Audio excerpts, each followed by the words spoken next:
La salud mental, según la Organización Mundial de la Salud, es un estado de bienestar, pero ¿cómo la definen los expertos? Es importante que podamos ver la salud mental desde lo personal, ¿sí? Desde mi salud mental, ¿sí? Y porque la OMS lo define como un estado de bienestar, y realmente es un estado de bienestar que permite a la persona afrontar, digamos, que el estrés diario, las situaciones de vida cotidiana, le permite aprender de esas situaciones y construir y trabajar en el medio donde está para conseguir una estabilidad en él y poder contribuir en la comunidad. En ese sentido, según ese profesional, la salud mental no es la enfermedad como tal. Sin embargo, existen algunos desestabilizantes. Lo que hemos encontrado en Colombia y especialmente también en Barranca Bermeja es que son 5 los principales, digamos, indicadores de alteración de salud mental o de enfermedades mentales. En primer lugar está la depresión. La depresión y la ansiedad ocupan los primeros lugares, incluso siendo la depresión la segunda causa de enfermedad a nivel de Colombia. El tercero serían los trastornos fóbicos, ¿sí? Las conductas evitativas. Cuarto, los trastornos psicóticos. Y quinto, los trastornos por consumo de sustancias que han ido escalando de una manera impresionante en nuestra población joven y en nuestra población adulta. Uno de los pensamientos a veces erróneos por parte de la sociedad es que al tener una persona cercana con algún tipo de trastorno mental, se asocia directamente con peligro, con la alerta de que esa persona nos hará daño o se autolesionará en cualquier momento. Pero según los profesionales, esto no es del todo cierto, y no todas las enfermedades mentales funcionan de la misma manera.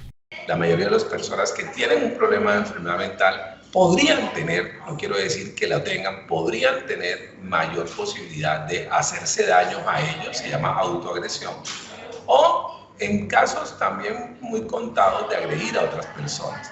El imaginario que tiene la persona, el común de la población, que el paciente enfermo mental va a hacerle daño a todos, es un imaginario, no es real. No todas las enfermedades mentales funcionan así.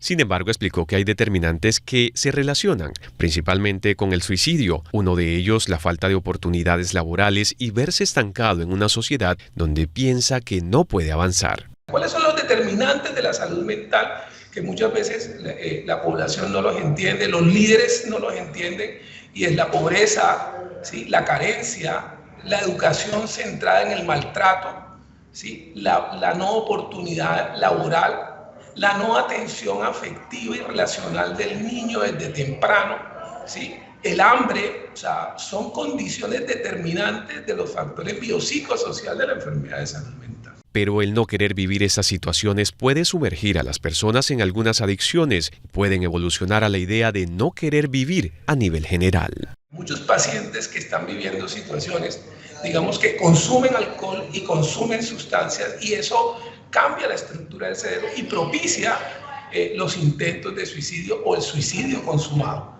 ¿sí? Porque que no es lo mismo, o sea, no es lo mismo tener una idea suicida, no es lo mismo tener un intento de suicidio y no es lo mismo hacer un suicidio consumado. Los estudios muestran que epidemiológicamente es diferente, y cada vez nos formamos más en entender y acompañar a esta población, más que discriminarla, apartarla, o volverlo como algo que no tiene un abordaje cuando sí debe tener un abordaje.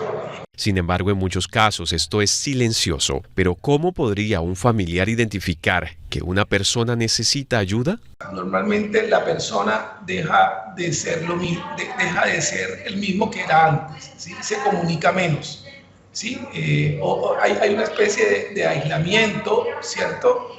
En los adolescentes es notorio un cambio muchas veces en los grupos, deja de asistir los grupos, o de pronto cuando hay elementos de personalidad permanece aislado y permanece solo. En los adultos mayores, que es una etapa sumamente importante y va en aumento, la capacidad de poder seguir siendo productivo, ¿cierto? De poder conectarse con otras personas, y muchas veces el comunicarse con los hijos, con la familia. Fíjense que vemos cosas muy aberrantes que, si bien no tienen que ver con el suicidio, personas mayores con enfermedad que se aíslan y no los llama la familia, los sobrinos, los hijos, si no los tienen. Entonces, el aislamiento es un factor importante. Hoy en Noticias Telepetróleo, a través de este profesional de la salud mental, entregamos un mensaje sobre la importancia y bonita que es la vida, pese a las dificultades que todos podamos enfrentar. Buscar ayuda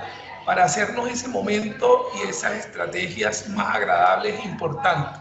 Si bien en el campo de la salud mental y de la idea suicida, morirse es una opción en la vida, porque es un comportamiento, meterse en la vida, que es parte del lema que estamos trabajando con la OMS, meterse en la vida para vivir es parte de la opción.